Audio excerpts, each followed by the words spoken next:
Welcome to Technology Rocks. Hi, this is Justin with Technology Rocks. Don't forget to follow us on Facebook on our new Technology ROX page. If you look us up on Facebook, make sure you like and subscribe to our YouTube channel. We have a lot of fun things coming up, including a video cast. Enjoy our continuation of episode 3.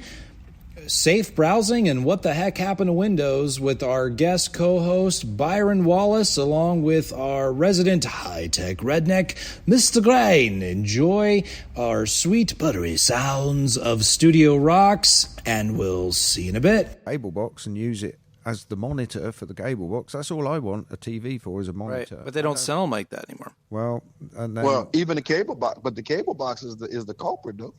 The TV, there's not. I'm more worried about that cable box than I am about that TV. True. Well, the thing is, well, no, because the cable box hasn't got a camera in it that's spying on you, for one thing, and it's not working out whether you're doing what you're doing, muting or doing stuff in between adverts to know what adverts you're interested in. It's all down to that again. Well, I had a client rip me one side or the other one time when they bought a brand new Samsung 8K television. And we set it all up, and as soon as you turn a modern day, come out in the last between late 2024 all the way into 2025 this year, Samsung television, the second you turn it on, it says Samsung Smart Things. Please scan the QRC code and create your account. And you have to. There's no skip. There's no turn it off. There's no set it up later. It's you have to do that or you can turn the TV off. That's it. That is your choice. You must create a Samsung Smart Thing account. So that's the first thing it does. The second thing it does, after you create it, it prompts you, because it's connecting to your phone now via Bluetooth, it's prompting you to put your TV on the internet, because it has to register your TV warranty and Samsung Smart Things account. This is the very first thing the top of the line or basic Samsung television does the second you turn it on. And you have to agree to the Samsung terms and conditions. You have to create a Smart Things account. You have to agree to those conditions and so on and so forth. And that's before you can even use your television. And then the client goes, well, then why did you sell me this TV? I said, because you wanted it. Because you looked it up and that's the TV you wanted. I told you to buy the Sony because Sony televisions let you uncheck and check. That's why they cost 3 times the amount, but you can uncheck and check things that are being shared and distributed. Now, Sony has the same type of thing where you have to set up a Google account because it runs off the Google platform operating system. And so you get into that with Sony, but when you get into that, you can tell it to whether you keep it online or not. You go through the terms and conditions and you check and uncheck. And it's like 8 different boxes you can leave unchecked or checked, or uncheck all of them and hit, go to next screen and it will. You don't actually have to do all that stuff. So, but yeah, no, it's interesting how this all works. But just in the part about data breaches, and I'm circling back, that really scares me. It's not the $5 to $10 charges. It's when you get like an Equifax data breach that gives thousands and thousands of users and their information is compromised and sold on the dark web. Yep. That's the part, because that way you can't track it. You don't know where it's gone. Ian, didn't you have somebody the other day trying to go after Jeanette's credit, correct? No. The only thing I've had recently was that Gmail account, PayPal account that was set up using my Gmail address. But PayPal resolved that fairly quickly, it seems. Yeah, and when I make purchases, like, 'cause I'm on a bunch of different forums, and I make purchases from individuals that I don't know, whatever, I always use PayPal goods and services. It charges the seller 3%, but it guarantees my money up to $2,000. And a lot of times a seller don't want to take that hit, and I'll pay that extra 3%. just so my money is safe. If I ever got because a lot of people on the forums are scamming. They you're sending the money for the product, and then the product can never come, or vice versa. So I mean, for that 3% for that sense of security means volumes to me, especially if you buying a part of something that you're getting a great deal on. So that 3% is like minute to the whole grand scheme of things. So protecting yourself. Yeah, no, so going into the second segue of this, Ian. Yep. And Byron, because again, this is a topic that I know very little about. I'm a Mac guy. I've been a Mac guy for the past decade because of a long-legged, beautiful thing that said, "Oh, you need to use a Mac computer," and so I've been using a Mac computer ever since. So, dear God, what kind of ringtone is that? Doctor Who, of course. So I was okay. So anyway, so I'm a Mac guy. I've been a Mac guy. I've got a simple Windows computer that does simple things for programming, and that's all. The only reason I have a Windows computer is for programming and writing code, because it just does a better job at that sort of thing. And Well, so okay, let me throw something else at you. You say Okay. writing code are better, but do you know all network penetration tools or hacking tools are run on Unix? Yep. No, that I did not know. Yeah, we all the tools needed for vulnerability testing or penetration testing runs on Macs. Python scripts, Yep. and so forth and so on. So, So I mean, you use Kali?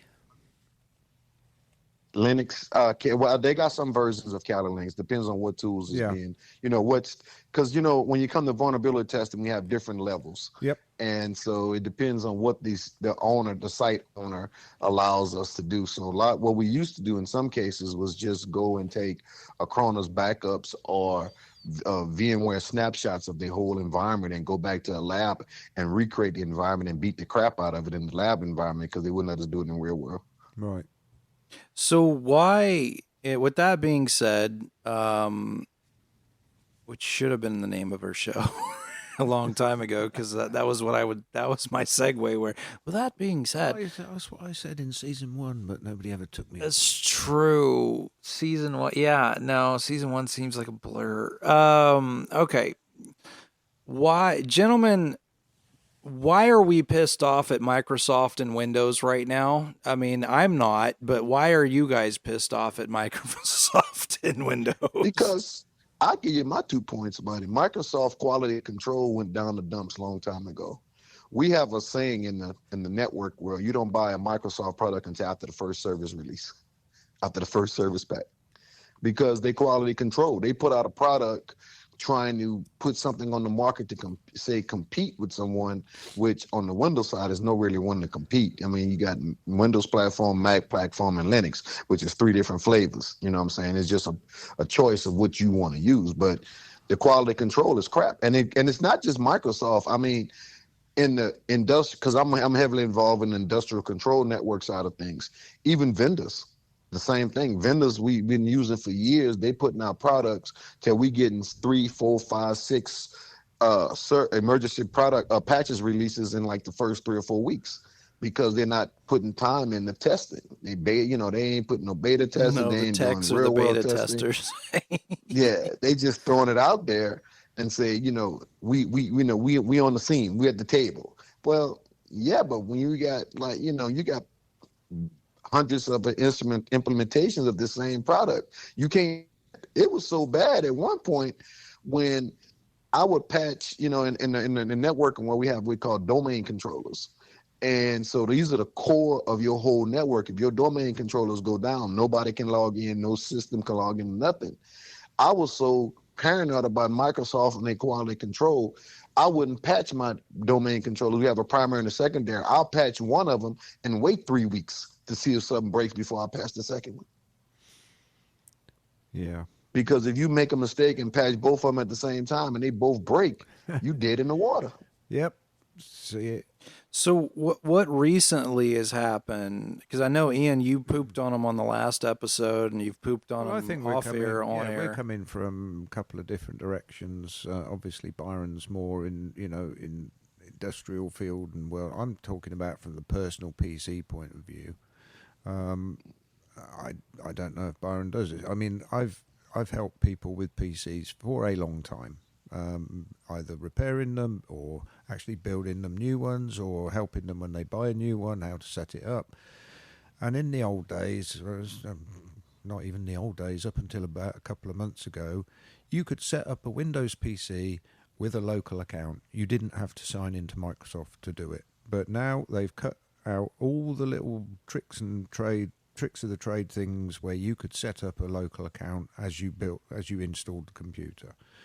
Now, the first thing you have to do is sign in with a Microsoft account. Don't have one? I'll go create one. So now you're creating another online entity. And if I'm setting up a PC for somebody else, I don't want to log in with my Outlook address or email address, and they don't want me to log in with theirs. How do I set up a PC for them unless they want to do it? No, I'm not giving you my email address and my password so you can set the computer up, but then you can't do it, or you can't build one for them, or you can't do something like that. So they've kind of done you're that. 100% correct.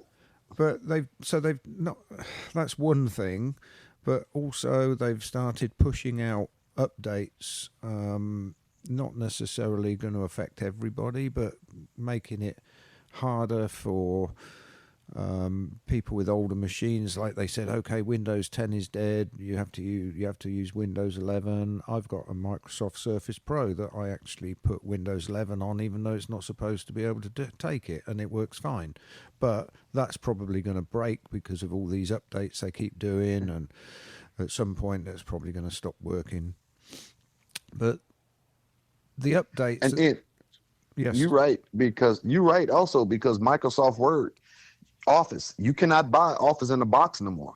It has to be Office 365. No, you can still download and use Microsoft Office Professional Plus. There are proper places to get it from. I mean, seriously, you can go online and you can find lots of websites that will sell you these products. They're basically a license. And then you go to Microsoft and download it. So that's all I ever use, and you can still get them, and I'm still advocating people to do that. So for the end users that are still using the computers to mainly check email, go online, do their banking, blah, blah, blah, blah, blah, and all that hoopla, should they be moving away from something like that because of the this new thing that's come where they're moving away? They're moving away from support for Windows 10? Is that what it is? It's gone. Okay. So they're basically using that as a way of saying you must have a Windows 11. Well, I'm still running Windows 10 on one PC. I'm running Windows 7 on another one. But the catch is, though, this is the catch. This is the amazing part to me. They telling me I'm discontinuing Windows 10.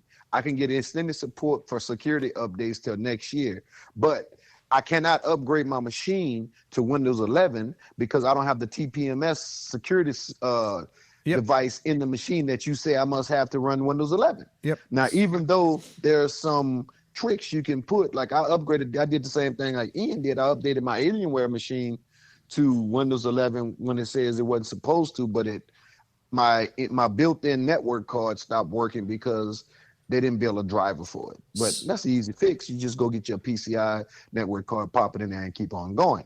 But I was scared to do my Surface because I was like, based on that scenario, if I do my Surface and something breaks, and then I'm kind of screwed in the water. So I left it at 10 and just got support. But my point is, don't force me to do something, right, and put limitations on me. So if you're going to force me to go to Windows 11, that's fine. But what about my machine that doesn't have this quote unquote new sensor that you say security, that's more secure than other that? Give me an option to go for my older machine so I can still use it. Because my machine is my Alienware machine is an older machine, but it still works for me. I'm just like Ian running Windows 7. Yeah. It works for him. So are don't force them to do something and give me limitations. Are they going to eventually move into a place where it's going to become not obsolete? I don't know if the word obsolete is correct. Like, let me go to. Well, you talk obsolete. Before you go any further, I like this guy. He says Alienware. Because I mentioned Windows 7. That's what's running on my Alienware laptop. You remember that big? Yeah.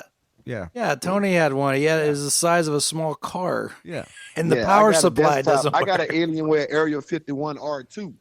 Yeah. Yeah. I paid $2,000 just for the box. No monitor, no keyboard, no mouse, just the freaking box. So I know in the Apple world, which Jason, my brother Jason refers to it as a child's toy world.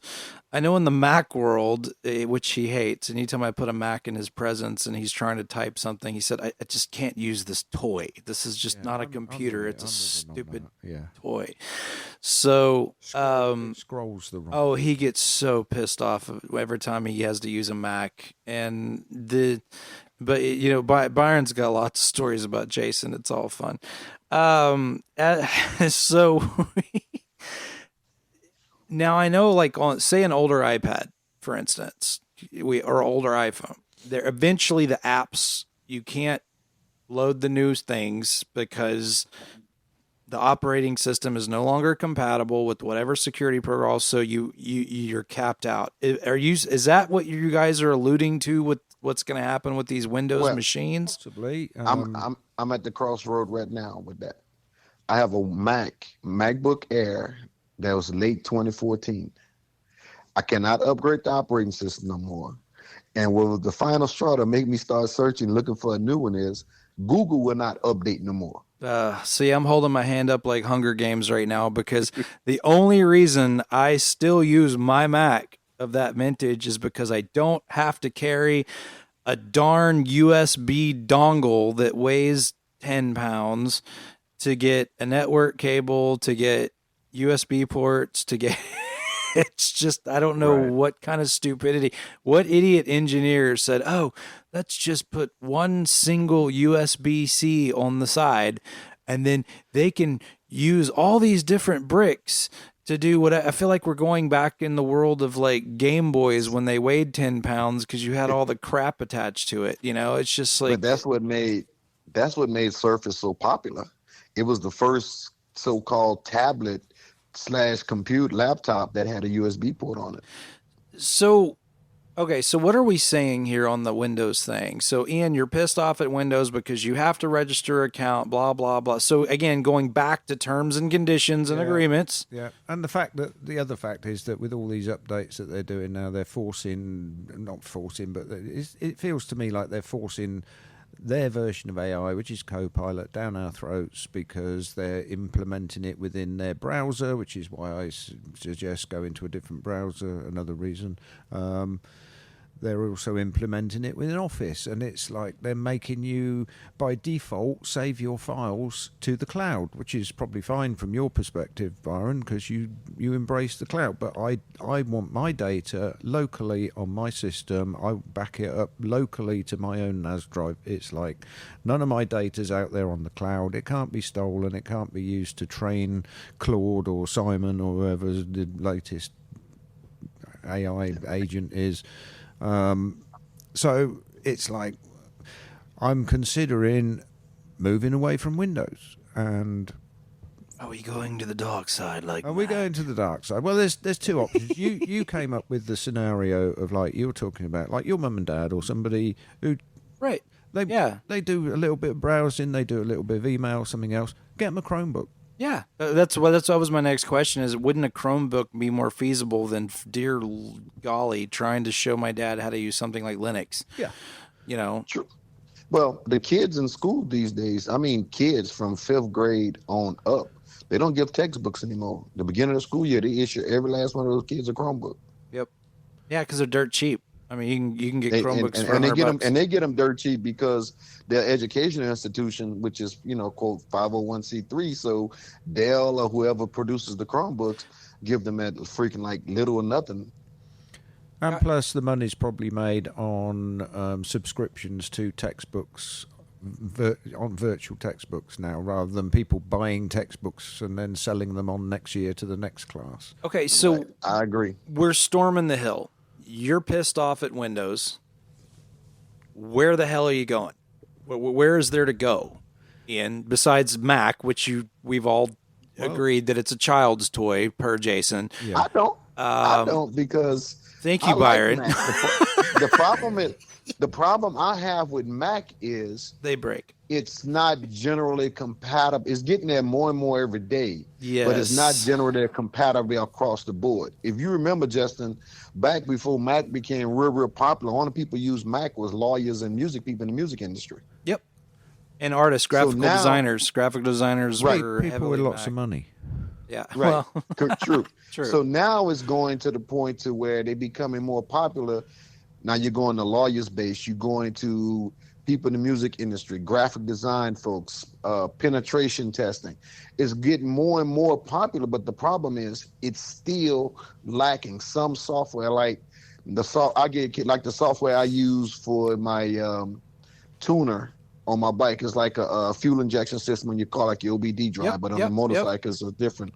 That software don't run on a Mac. Nope. You have to have a Windows machine. Yep. A lot of DSP software that you program DSP and tune DSPs, it don't run on Mac. It has to run on Windows. They'll build, in this day and age, they'll build an app for you to run off of your Android or your iOS cell phone before they'll build a piece of software to run on a Mac. well, there's reasons for that too. Most manufacturers don't have the capital to jump through the hoops that's required to make a Mac certified piece of software or to go to their app store. So that's one thing I will give Mac versus Microsoft or even the Android platform is Mac and Apple are serious business when it comes to security. They really are, Right. and I they agree. do not screw around with if it is in their app store, it is sanctioned by Apple. It is not this open AI based open open source coding that Android platforms allow.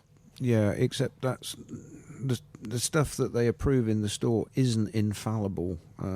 No, it's still, but at least you can somewhat know that it's 80% there or 90% there, where you could go design an app right now that looks just like the legit real deal and drop it into the Google Play Store.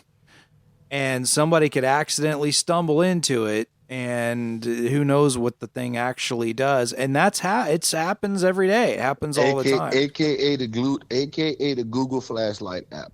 Yep. For years, the Flashlight app was sending data to servers overseas somewhere, and nobody to this day knows what happened to the data. Yep. And that's the thing, and that's part of the thing. So going back to what you were saying, things like tuners. So if you take things like Diablo tuners and stuff like that for car performance cars and Phytech and Sniper and Holly Sniper, all that stuff.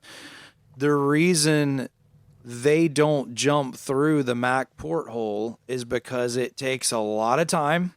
They cannot rush that product to market. They must go through the qualifications and write a check, and to go through the qualifications to even be considered to be on a Mac compliant or compatible program. Now, there's a way around it, but if you download a piece of software that isn't a Mac certified piece of software, there's a giant red flag warning that comes up that says, hey, this was not sanctioned by Apple. This was not designed for the App Store. It was not designed for this. Are you sure you want to open this on your computer? That's the only way to get around that. And most companies like performance companies or app developing companies that are trying to rush to market do it one of two ways. They either do it and get caught and sued profusely by Apple for putting their stuff on there, or they just don't put it on Apple. And majority of the cases, they don't put it on the Apple platform. But I will give kudos to Mac when it comes to that, is that they do run through a lot of that. Well, real world case in point. You remember I want to call him I ain't gonna say the Utah bomber, but the guy who I think he killed a number of people, and they got his iPhone, and the government was trying to force Apple to break in their iPhone and give, so they get the information And out they of wouldn't it. do it. And Apple said no. Nope. But it's two reasons to that in my book. If they would have said yes, that is opening Pandora's box. Yep, Number slippery one. slope. Yeah. Number two, they'd have lost more than 3/4 of their customers. Yep. Who was that? I remember this. This Right. happened. It was That it was happened a murder. just I can't recently. think of what title they gave the guy who blew up or whatever, but it was a mass some type shooter of some sort. It was, yeah, Yes. it was a big deal, and it may have even been the Uvalde thing. I don't know. But yeah, no, it was a big deal, and Apple refused to do it. They said, "Nope, I don't care who you are. We don't care who you are. Privacy is privacy, and we're not doing it." Well, they've said the same thing more recently because the UK government wanted Apple to provide a backdoor so that they could get into anybody's UK just iPhone. wanted a backdoor. Yeah. Dun-dun-dun-dun. Yeah, no. No, I didn't know. Yeah, what was that? You want the applause for that one? So, yeah, so going to that. All right, storming the hill, back to the Microsoft thing. Ian, where the hell are you going? What are Okay. you doing? From my perspective, what do you- from a long career in IT, once upon a time, I used to be a Unix systems manager. So I know about that kind of operating software because Linux, in all its many flavors, is based on Unix, which was kind of an open source software in its day. But Linux has become it's more of a go-to now than it ever was. People have always advocated it over the years, saying, "Oh, you want to, Windows spelt D-O-Z-E on the end, like Windows. You want to move to Linux or Linux because it's so much better and so much faster and doesn't need so many resources." So it was always, yeah, we can try it, but it never had one that you could just go and get and take and put on a computer and install like Windows, and hey presto, everything's there and running. Well, now there are versions that do that, and I've just started looking at one or two, and I will update as I make progress. But Your camera system, your NVR, runs on Linux, correct? No, it's still on Windows. It's still The Windows. software it's on is Blue Iris, which is a Windows service program that runs in the background. But yeah, so that's standalone. But it now. Well, the one thing about Linux that, from a mass public perspective, is you have to be a command line person. Which I know they're getting more and more GUIs now, but Well, you don't now anymore. With Right. the ones that I'm looking at specifically, the first one I'm looking at is called Zorin, Zorin. Zorin, and it's basically you download it, make like an ISO. So you got to have a little bit of knowledge about Belaine Etcher or something like that to actually put the ISO onto a USB and boot from it. But once you've done that, you boot it up, and it's like it just boots up, and it looks like whatever you want it to look like. They actually do a version of that looks like Windows. They do a version that looks like a Mac. So if you're coming from a Mac, you can make it, set it up like it looks like a Mac.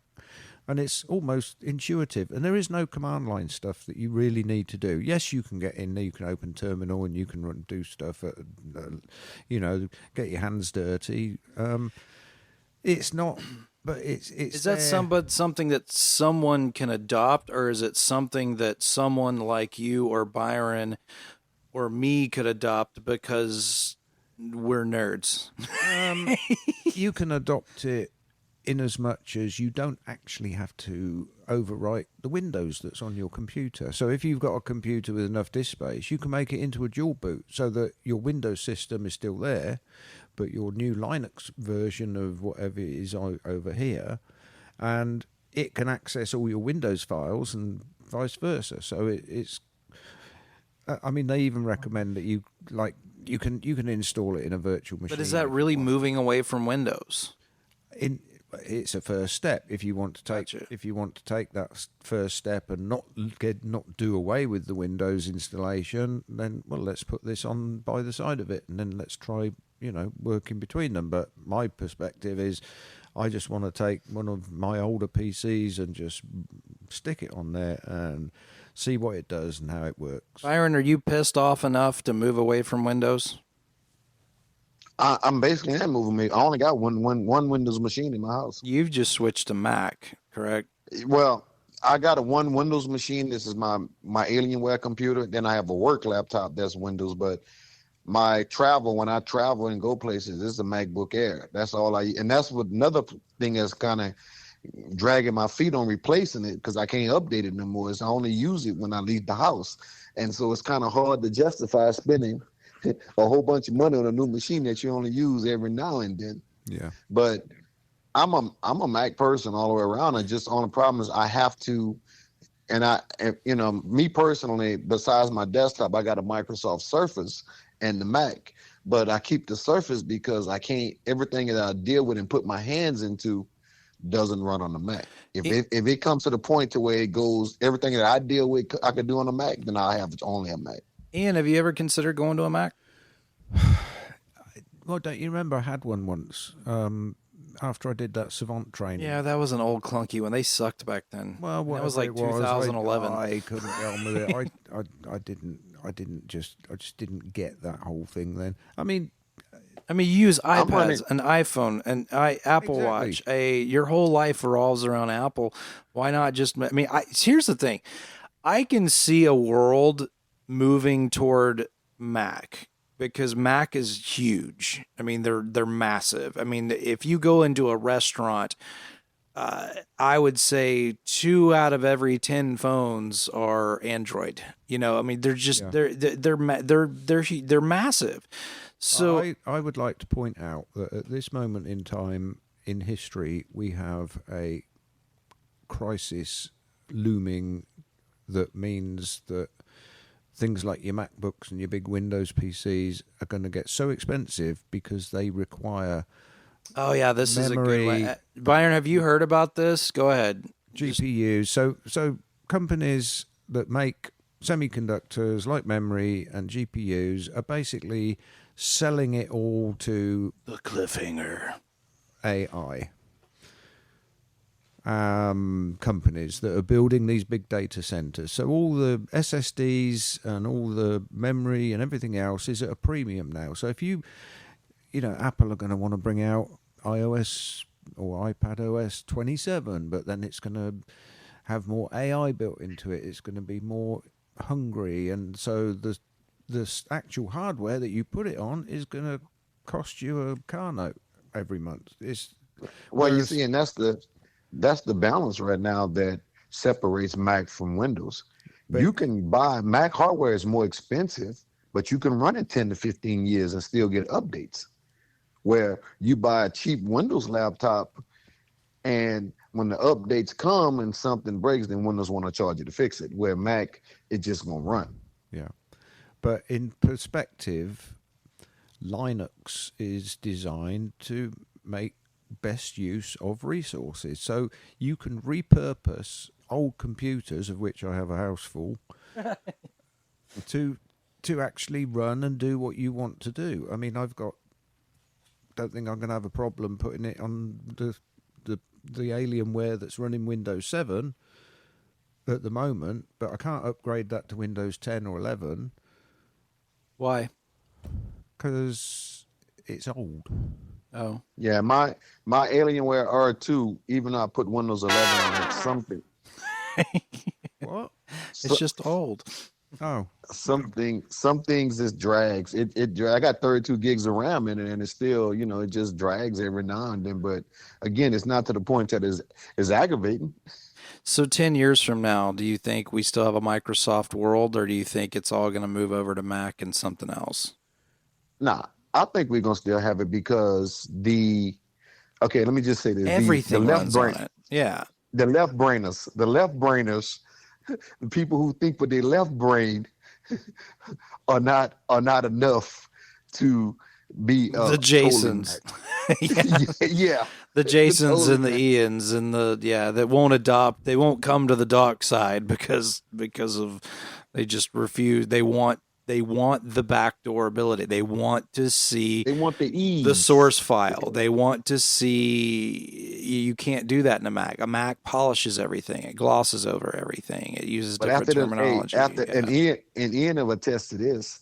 After them have seen the blue screen of death so many times, they'll probably change their perspective. True. It's a good point. I've no. My thing is I don't know, it's hard to say. It just depends a couple things. One, it depends on how bad Microsoft pisses people off. But the whole world runs on Microsoft. The airports run on Microsoft. Corporate is Microsoft. It's not Mac. It's banks run on Microsoft. I mean, there's so much. It's just I don't see it going anywhere unless they really do something stupid. And So Justin, let me paint a picture for you. Sure. And this is a rhetorical question. Sure. What happened if you wake up tomorrow morning and there's no more Windows? Doesn't affect me a bit. I use Mac. Doesn't I'm not peeing in I'm not crying in my Fruit Loops, brother. Ian, that'll be your calling card to go full-fledged Linux, huh? Yeah, defenestration limited. Right. Yeah. No, I love Mac because I love Apple because if I get a text message, it pops up on my screen. If I get I got a funny story about that one. But if it's just so connected and convenient. But I know Windows can be the same way. If not necessarily with your phone as much, but unless it's an Android phone, but it does. I use this iPad like 90% of the time. Right. I'm doing, and the other 5-10% I'll be using the computer. I've got two nice big 4K 24-inch, 27-inch, whatever size they are, monitors side by side. But I'm not using it for all the things I wanted to use it for. I had my ancestry up on there so I could have multiple screens open and be comparing things. I don't go and sit at my desk and use that computer. No. The iPad's mobile. I can carry it around with me. I still have an email client on the computer that downloads all my email, even though I've seen it on the iPad. But that's my repository, and I've got email going back through several email accounts to back before I even moved here. That it's like it's like my own personal archive. Okay, so Microsoft connected. Ian's gonna try out Linux. Byron is a Mac guy, which I didn't know that. Byron, are you still with us?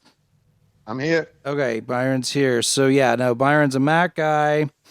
I've always been a Mac guy because I thought I don't know. To me, it's always been easier and it was peer pressure on my point. It wasn't because I chose to be a Mac guy. It was just strictly peer pressure.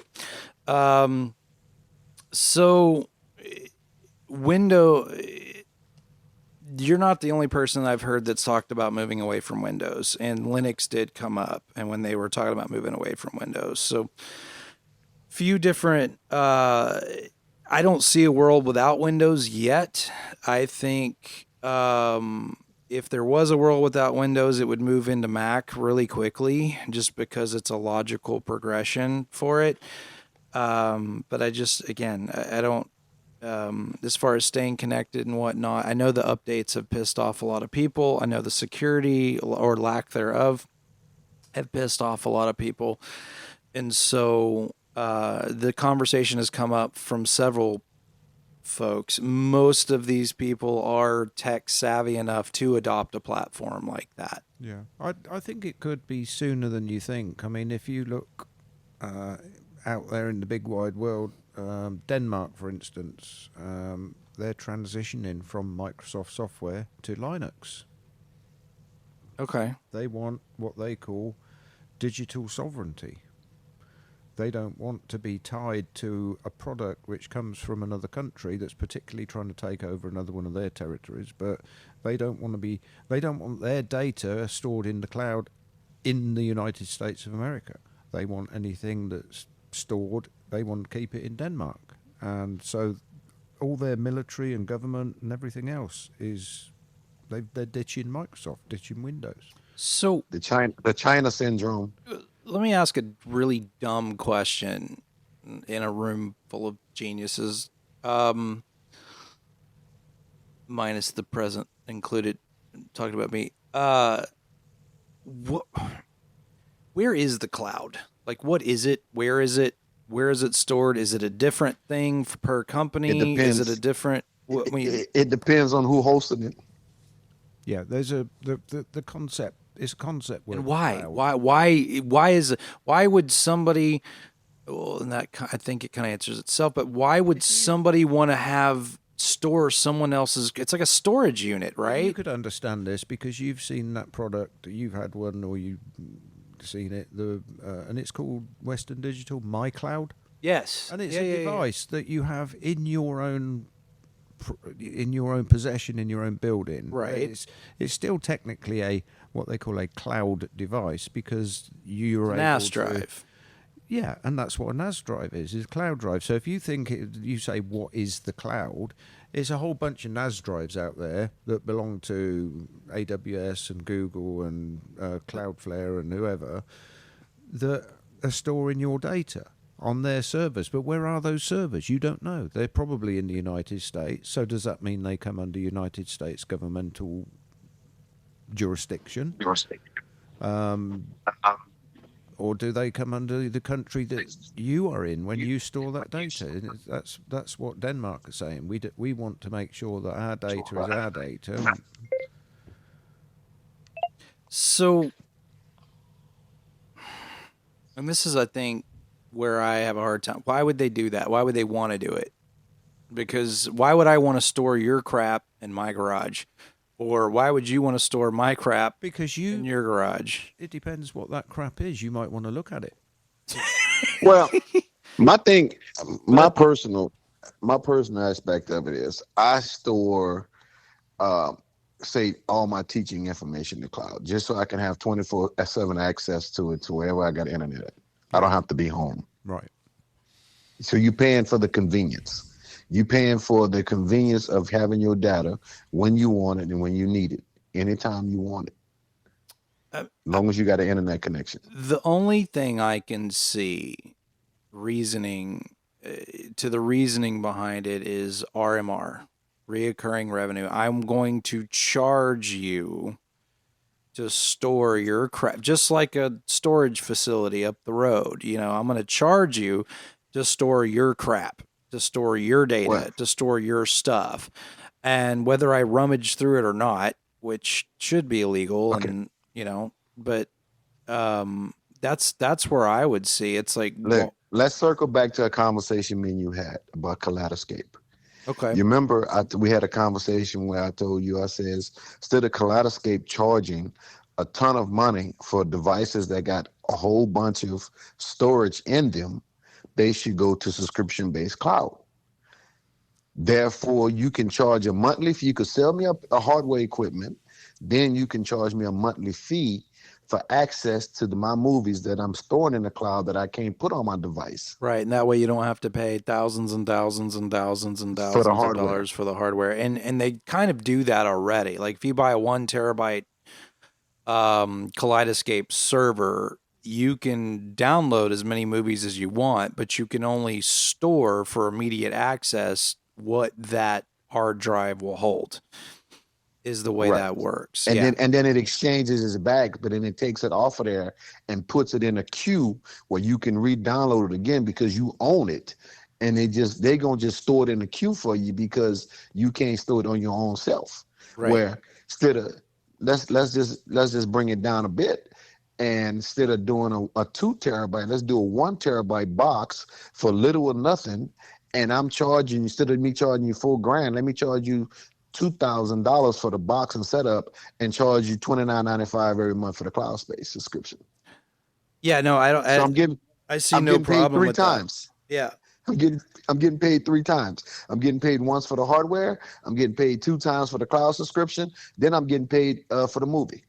Yeah, no, that would be a really fun question if we get and we can get Matt Scarborough from Kaleidoscape on to ask, what, and he may or may not be able to answer questions like that on the engineering side, but no, it's a good theory because to me the bottleneck for that is the price of the storage is, and if I pop the top on one of those things, it's a purple drive, it's a red drive or purple drive, which is the hardier of the hard drives, no pun intended, but it's the hard drives that are made to run 24/7, 7 days a week that are the built. red ones, they're the NAS. Red Ray, yeah, no. Purples are for surveillance because they're just constantly overwriting. Right, and that's what they build those machines off of. Now, since then, they're actually building them on SSD drives. They're moving away from.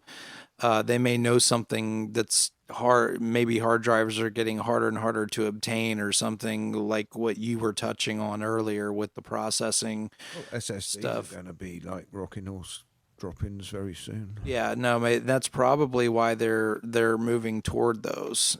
More of the flash drive style than the spinning hard drive that most of those particular units use. So yeah, no, I mean it's a lot of good points here. I think we kind of covered the Microsoft stuff. I'm not pissed off at them. They don't do anything to me.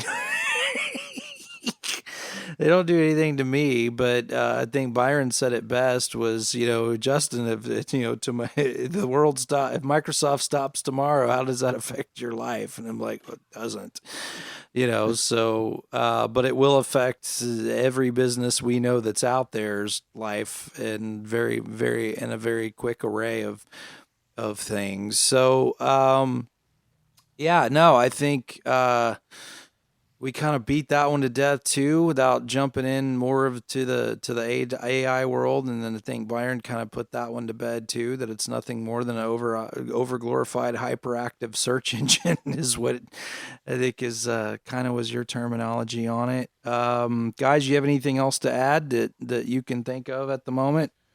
Well, it's I don't know. We can start a countdown calendar. It's 360 days until Shrek 5. Yeah, we covered movies right before you jumped on, Byron, because I know you're still waiting for me to give up my Kaleidoscape. So one day he's like, one day I'll wear him down. It's fine. It's one day I'll wear him down. So, but Just all can't right. afford it. Yeah, well, I don't think many people can. Byron, out with the maiden voyage, Mr. Wallace. Thank you for joining us. Always welcome to have you on. And whenever you want to join us and you're bored on a Sunday, you let us know. It was entertaining. Hey, anytime you feel free, give me a call. I always could discuss technology. Well, we'd love to have you in the studio. I think it's a lot of fun when we're all three sitting in the same room, and we've actually got another hot seat set up for that very occasion. So it'd be good fun to but we're elated that you could fit us in your holiday schedule on board and add a different technology perspective, so to speak. It's you and Ian are best friends already because you both have Alienware boat anchors, and Hey, Ian, they work though, don't they? no, I'm sure. No, they do. I don't. I don't. Mine is actually I forget the model number. It's the same laptop that Sheldon Cooper had on Big Bang Theory. It's big aluminum case, and I think it's actually got a pair of NVIDIA cards as well as a standard VGA in it. So it's kind of souped. So make sure to like or subscribe, follow us. I think that's a cast, and we'll going in. We haven't got a cliffhanger. Well, no, I'm getting to that. Oh, my cliffhanger. I'm going to basically look at these two versions of Linux more, and we will see what happens. So my cliffhanger is, I think you touched on something, and Byron both touched on something that Production costs are going to go up. We all know that with the big T word that's happened over through 2025. Ian had said something that there's going to be a processor shortage of some sort, and it's coming sooner than later, most likely sooner, which is going to drive the cost of machines. And I think Byron, you touched on that a little bit too, is that, we're already seeing it in phones. I mean, your phones are $2,000 now, and it's just you're seeing it kind of go through the roof because some of the chips and things that's taking to build such animal is going to become scarce as our good friend artificial intelligence decides to rear its ugly head. But the point is though, at what point will we stop buying it? I mean, because Apple used the scenario in my mind is that build it and they will come, so they can price their things or whatever they want and they still sell. So when are we gonna stop buying it? Well, we can't afford it no more? Well, I will tell you, I will stop buying an iPhone when there's not. I mean, I haven't bought a new iPhone since the 14, so I've missed out on the 15, 16, and now 17.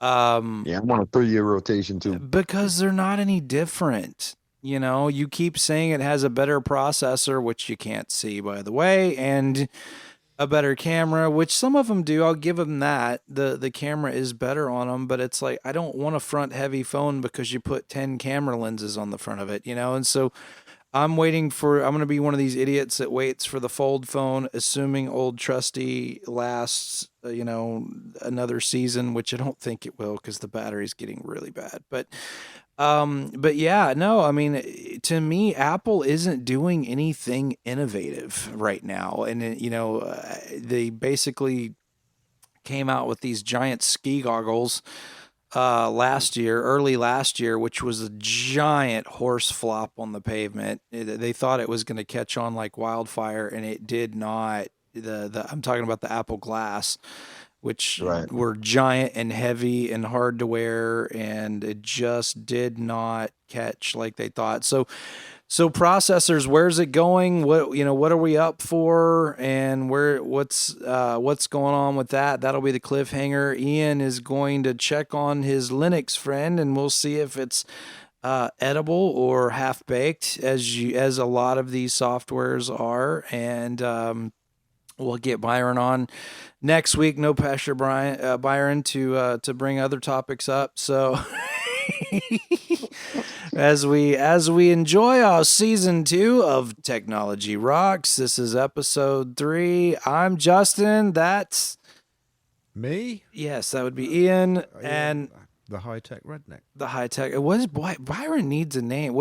Byron needs a name. We gotta have a nickname for Byron. Super nerd.